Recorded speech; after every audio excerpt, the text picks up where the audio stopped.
Yeah, first of all, thank you very much that you invited me to speak to you today. I have only 10 minutes, so you will understand I will try to be compact, right, with what I want to say. Why do I really make the time to drive from Berlin down here just for this speech? Because of you. Because my experience, and I kind of looking back now realize that I'm already like 20 years in the industry, so it's quite a while. And I remember only a few women there, and I was very excited by the opportunity to meet you and the whole diversity of it. And what do I mean with it? We have young talents here who are now looking into how do I actually enter the industry, what path, how do I combine family, how job, and so on, all those questions.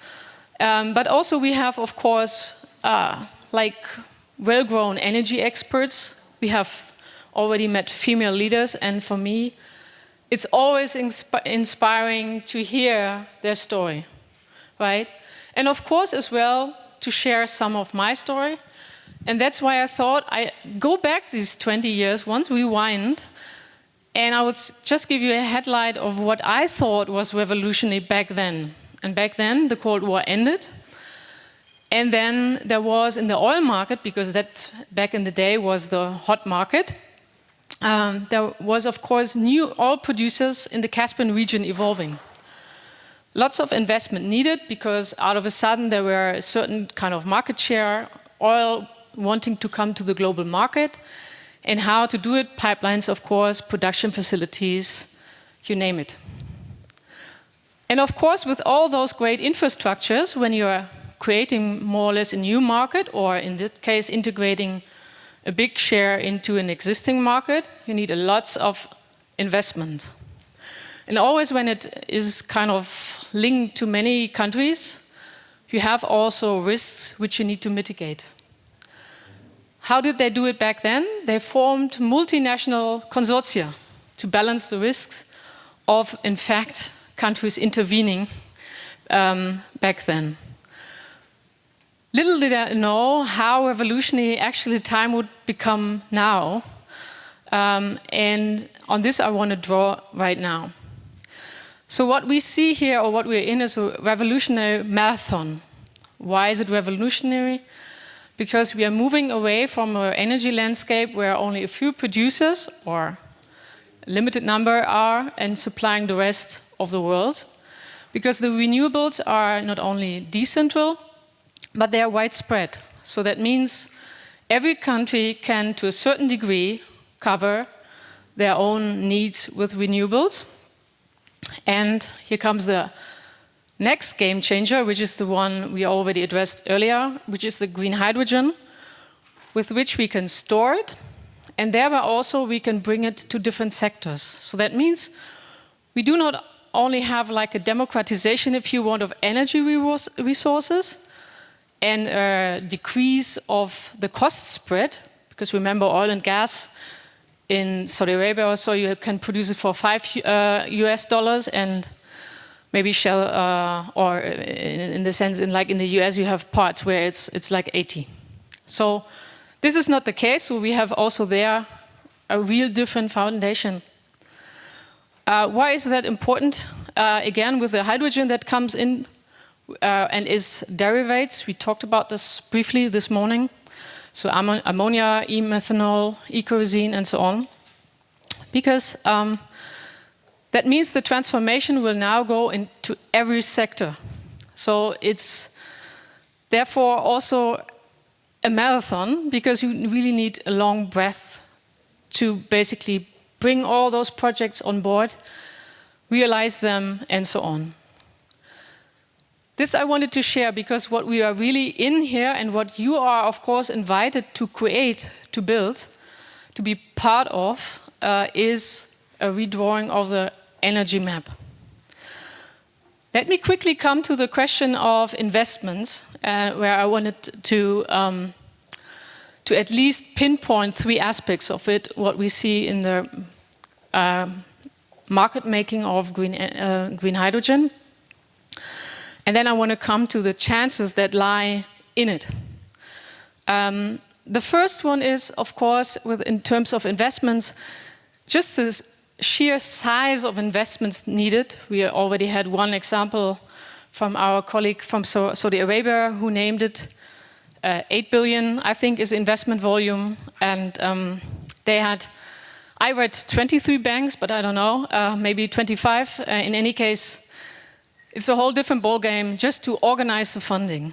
What we see as well, maybe you have heard of it, the European, they try to mitigate the risks between the producer of green hydrogen and the off-takers by having the H2 global mechanism. They want to now spread it, basically, or level it up to the EU level, so that it's not only for Germany, but also for other destination countries in the EU. So we will need those coordination mechanisms. We also need to mitigate risks which are relevant for the insurances, the private, but also the political or the governmental insurances. Because we have instruments, of course, for that, for trade and so on, for international cooperation, but it's not adapted yet specifically to those cases. And what is also important, and probably the most difficult one, is how to align it that the production is ramped up, that the transport is facilitating ports, and all of that needs to be reinvented in a way, so some infrastructure has to be built, but also then to bring it to the consumer in the time when it's needed. And that is really the biggest challenge, how to bring that all together. And we will see probably here and there hiccups. That will be what we can do as pioneers when we are moving into it, that we try to mitigate as much of those risks and to make it happen. But what is now the real chance in it? And there I come to our own project that we have as Hyphen. That is in Namibia, also a huge project where hydrogen is going to be produced, transported, exported, but also used in the regional and local context. And the real chance lies in to also make a new blueprint for cooperation, so that the kind of how the government benefits, how the people benefit, how a regional hub, not only for production of it evolve, but also that industry, commerce, and so on happens there. And what do we need for it, of course? Not only money, we need people. So one of the intentions that also the Namibian government, together with the consortia, declared was to say that there's a high degree of local employees, workers, all kinds of levels of education are also developed. So, and I'm about to finish, but I will take one more minute on top. So the chance is really that we are not only just doing an energy project, and maybe with a little bit more complexity in terms of finance, but that we actually move towards a just transition. And there, we need people, we need women, and we need also companies who understand that the way to get the best people is to move, first of all, in an ethnical way, but also environmental standards, but also to give men and women, and here I also, of course, look into women very much opportunities.